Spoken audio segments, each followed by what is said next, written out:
عبداللہ بن عمر رفع یدین کرتے تھے، عبداللہ بن مسعود نہیں کرتے تھے، حضرت معاویہ رضی اللہ عنہ ایک وتر پڑھتے تھے، عبداللہ بن عباس 3 وتر پڑھتے تھے۔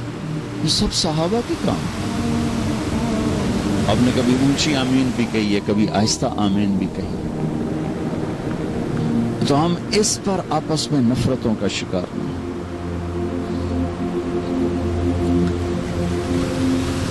ہماری جماعت آ رہی تھی تو ایک جگہ نماز کے لیے رکے، مغرب کی نماز تھی، تو امام صاحب نماز پڑھا رہے تھے، تو پیچھے کوئی اہل حدیث بھائی تھے، انہوں نے زور سے آمین کہی، سلام پھیرتے امام آکھنے لگا کڑا کتا بھوکے،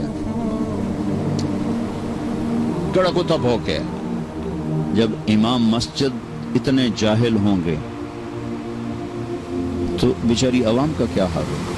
وہ بھی کوئی شیر دا پتر یوزا کیا سوراں نو کتے بھوکدی رہ جاندے، لگا سوراں نو کتے بھوکدی رہ جاندے، مطلب دونوں نے ظلم کی انتہا کر دی۔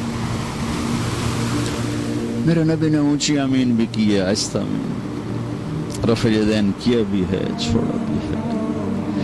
اللہ نے اپنے نبی کی سنتوں کو پوری امتوں میں تقسیم کر دیا۔ میرے نبی کے زمانے میں ایک اذان تھی جس میں اشہدو ان لا الہ الا اللہ، اشہدو ان لا الہ الا اللہ، اشہدو ان محمد رسول اللہ، اشہدو ان محمد رسول اللہ، یہ تو ہماری اذان ہے نا۔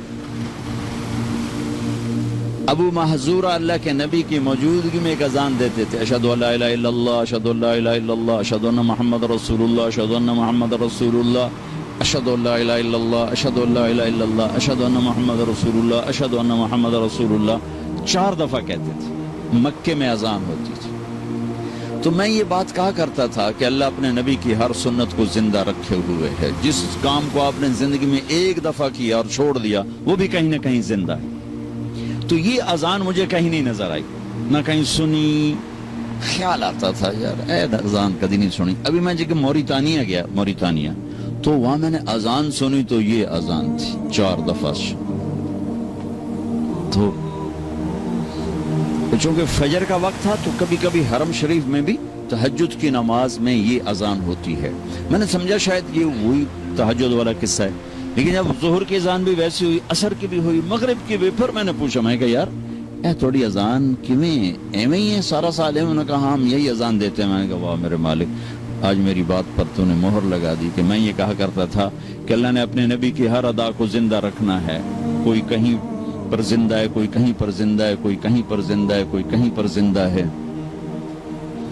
تو بھائیو، امت بن کے رہو، مسلمان بن کے رہو، آپس میں نفرتوں کا شکار نہ۔ امت میں اختلاف تو صحابہ کے دور سے ہے، نبی کے دور سے ہے۔ بخاری شریف کی روایت ہے، آپ نے ایک لشکر بھیجا یہودیوں کا علاقے پر حملہ کرنے، بنو قریظہ۔ فرمایا کہ من کان یؤمن باللہ والیوم الاخر فلا یصلین العصر الا فی بنی قریظہ، کہ جو اللہ اور آخرت پر ایمان رکھتا ہے وہ عصر کی نماز بنو قریظہ کے علاقے میں جا کے پڑھے، اور نماز کا وقت پہلے ہی داخل ہو چکا تھا، انہوں کو روانہ کیا۔ بنو قریظہ رہتے تھے قباء سے آگے، یہ مسجد قباء ہے نا، اس سے بھی آگے رہتے تھے، ان کے ابھی کھنڈرات وہاں ہیں۔ نماز کا وقت تنگ ہو گیا تو صحابہ نے تو وہ لشکر میں سے بعض وہ بھائی نماز پڑھو، نماز قضا ہو رہی۔ دوسروں نے کہا بھائی اللہ کے نبی نے کہا تھا بنو قریظہ میں پڑھنی۔ انہوں نے کہا اس کا مطلب یہ نہیں تھا کہ قضا کر دو، اس کا مطلب تصدیق ہوتا ہے کہ تم نے بھی ٹھیک کیا ہے، تم نے بھی ٹھیک کیا۔ تو ہمیں سینہ کھلا رکھے۔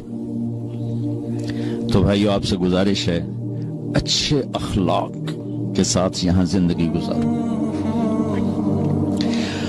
اور مسلمان بن کے رہو، امتی بن کے رہو، امتی بن کے رہو، فرقہ واریت کا شکار نہ ہو، تعصب کا شکار نہ ہو، نفرتوں کا شکار نہ بنو، مسلم بن کے رہو۔ ہوا سماکم المسلمین من قبل، اللہ نے ہمیں قرآن میں کہا کہ میں نے تمہارا نام مسلمان رکھا ہے، اپنے آپ کو مسلمان بنا کے رکھو۔